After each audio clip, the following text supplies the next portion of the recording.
Here are 3 famous quotes from well-known philosophers that are often misused.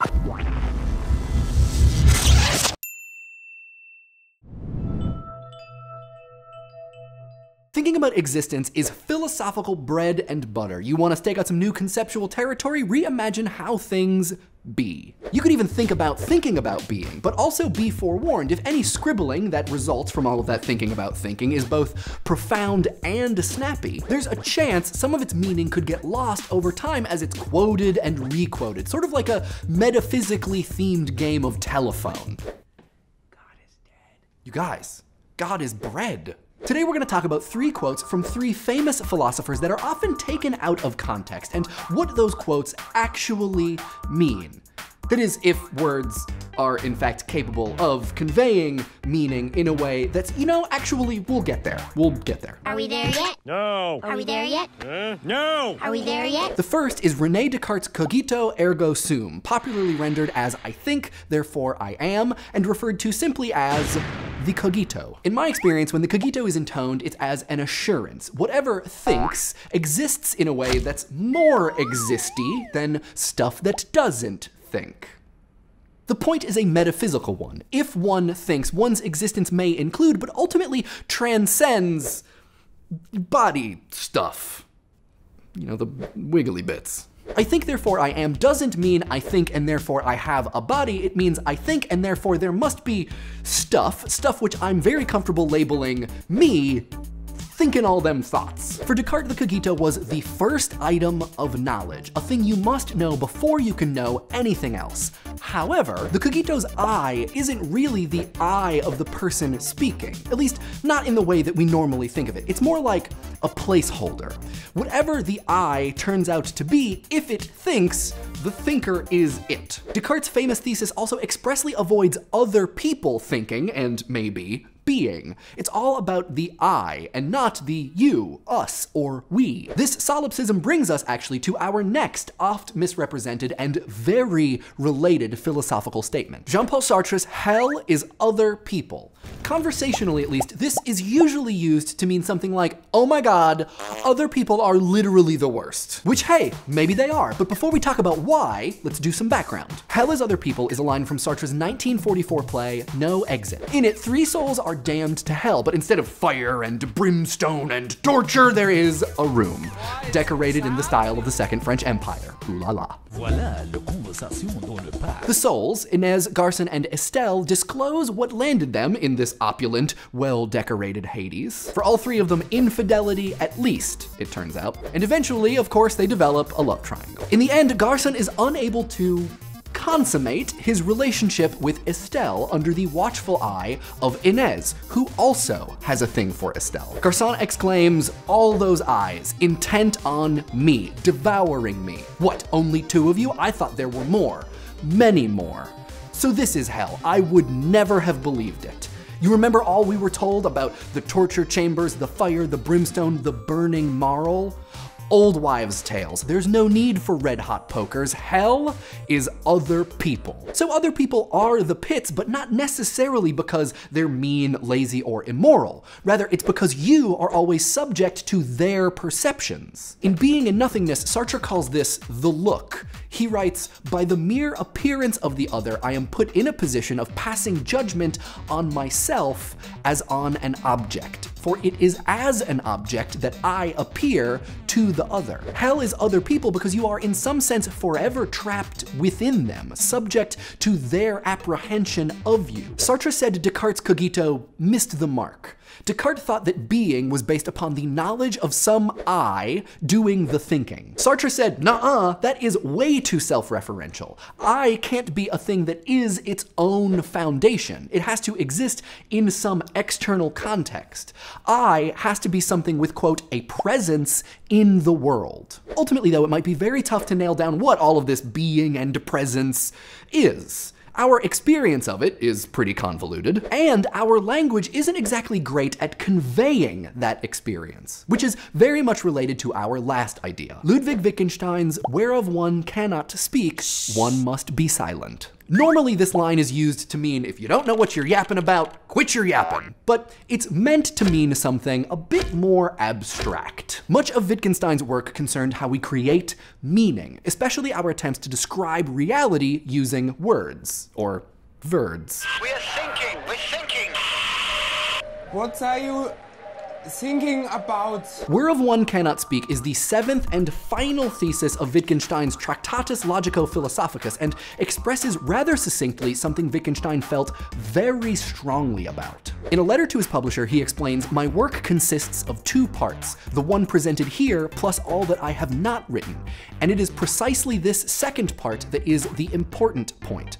I've managed with my book to put everything firmly into place by being silent about it. Where language is incapable of expressing the ideas you wish it to, it's better, more important, maybe even more meaningful to leave those things unexpressed." In Wittgenstein's philosophy, just like in jazz, it's just as much about the epistemological claims you're not making. In the proposition immediately preceding 7, Wittgenstein writes that those who understand him will recognize his propositions as nonsense. He describes them as a ladder that is to be pulled up after those using them have reached a higher level of understanding. So in a way, whereof is less of a warning and more of a invitation? It's less about zipping your lip when you're out of your depth and more about how certain understanding escapes meaningful linguistic expression. You can know something, perhaps intimately, but be unable to speak of it, because language is just bleh. Maybe this is how Descartes, the cogito, Sartre, Hellas Other People, and our usage of these things all collide to make that metaphysically themed game of telephone we were talking about. The unexamined life is not worth leaf blower. Even in context, they imperfectly describe ideas maybe not best described by language. Out of context, they develop unexpected implications or adopt the intentions of the person using them as opposed to retaining those of their author. Either way, we can and will ask, because one thinks, can one be sure of their existence? Or is that existence somehow determined by a presence in what we've come to call the world? Maybe we'll let each other know what we think about these things in the comments, please. Even though these things, strictly speaking, approach very little in the way of truth. And so there is very little that we can know about them. They are things about which it is maybe wise to remain silent. Except that sometimes that's just very boring. Last week's comments were perfectly fine. Let's see what you guys had to say about living in the age of hyperbole. Friend of the show and host of It's Okay to Be Smart, Joe Hanson, writes a comment about how ambivalence to things or not having heard about something is kind of stigmatized on the internet, and all of this hyperbole is maybe an effect of that. And this makes me think of something that I always think about, which is what I've come to affectionately refer to as the death of complex opinions. Because I think in a lot of places on the internet, it is expected that when you like something, you like everything about that thing, or that when you dislike something, you dislike everything about that thing, and that you can't occupy a spot in the continuum between those two places, right? It's a black and white fallacy, and you know, like having a complex idea about something takes time to express it. You know, nuance is not quick and fun and powerful. It takes time, and so you know, it's much more effective and much quicker and you know, and easier to just say like this thing is the best or this thing is the worst. And I think Joe's onto something here. Trailer Drake kind of gets to the heart of the existential crisis of this episode and asks whether or not, if something were to show up tomorrow that were objectively the best, would we be able to talk about it without overselling its greatness? And I think my impulse is to say yes, that we tend to do pretty well with superlatives in a way, right? Like Usain Bolt, we can say that he is the fastest man. He is one of the greatest runners. I don't have to be like, oh my God, Usain Bolt is the blah, in order for you to understand that he is as good as he is. But the thing that I worry about is, you know, what if you need to advertise your significant subjective experience of this thing that shows up? And it's in that situation that I worry, right, like I did at the wedding, about whether or not I can accurately convey that to another person. Relatedly, Amphicoelias, whose name I'm probably butchering, so I apologize, on the subreddit chastised me for saying that language is losing its expressiveness. And I just want to be super clear that that is not the point I'm trying to make even a little bit. So if that is what came across, I apologize. That's my fault for being unclear. What I'm trying to say is not that words are losing their meaning and that is bad. I'm very much on the descriptivist and not prescriptivist side of this whole arrangement of ideas. Rather that a tactic that I use to communicate my experience experience of things feels ineffective in a way that it never has before. And so I worry that as a language user, the thing that I am trying to communicate is not being communicated clearly. It is not that language is losing its meaning, it's that my usage of it is changing in a way that makes me a little stressed out, but ultimately interested, right? I mean, this is interesting. I'm totally on board with language changing. I just want to be completely clear about that. When things stay the same, super boring. Cadwell Turnbull, Caludio Ibarra, and Elizabeth Colin Hodges, all of whom have awesome names, all also write awesome comments about how maybe we have to be using hyperbole the way that we are because the world is literally just consistently getting more awesome, that the knowledge that we are gathering and the things that we are capable of are consistently pushing against the limits of the language that we have to describe and talk about them. And this is an idea that I love. This is not hyperbole. I love this. I think that this is so cool.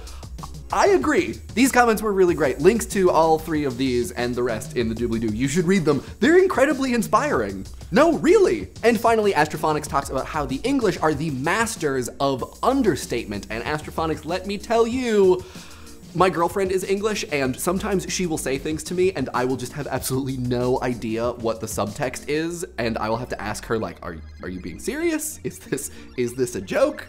And I get in so much trouble. It's like you speak another language. Sorry, babe. I apologize. I also recently learned that the English and the American quite are different. That when an American says quite, they mean like a good deal. And when someone who's English says quite, they mean like not really. So that makes me really nervous for all the times that like an English person has said to me, oh, that's quite interesting. Because I felt really good about myself. This week's episode is brought to you by the hard work of these other people. We have a Facebook and IRC and a subreddit, links in the doobly-doo. And thank you so much to everybody who tuned into the Bee and Puppy Cat live stream last week. There were a couple people there who, after I got off camera, they were like, oh my God, the Idea Channel people ask such good questions. So thank you so much for making my evening and their evening. And the tweet of the week comes from Secret Fury, who, on the topic of the news as horror and hyperbole, links us to a stand-up routine about how the US versus the UK report on Ebola. It is instructive, quite instructive. And as one final thing, at the end of last week's episode, I asked if people use Idea Channel in their classroom or if they are a student where Idea Channel is just showing up on a wall somewhere. That I would love to know about it. And a bunch of people reached out to let me know that Idea Channel is used in their civics classes, ethics, philosophy, history, media studies, rhetoric, creative writing, which just absolutely blows my mind. So thank you not only for letting me know how and where Idea Channel is used in a classroom, but also just for using Idea Channel in a classroom. It's like a massive honor and incredibly flattering. And yeah, if you keep seeing my big dumb face on a wall somewhere where you learn things, I would love to know about it. I'm always super curious, but mostly just thanks.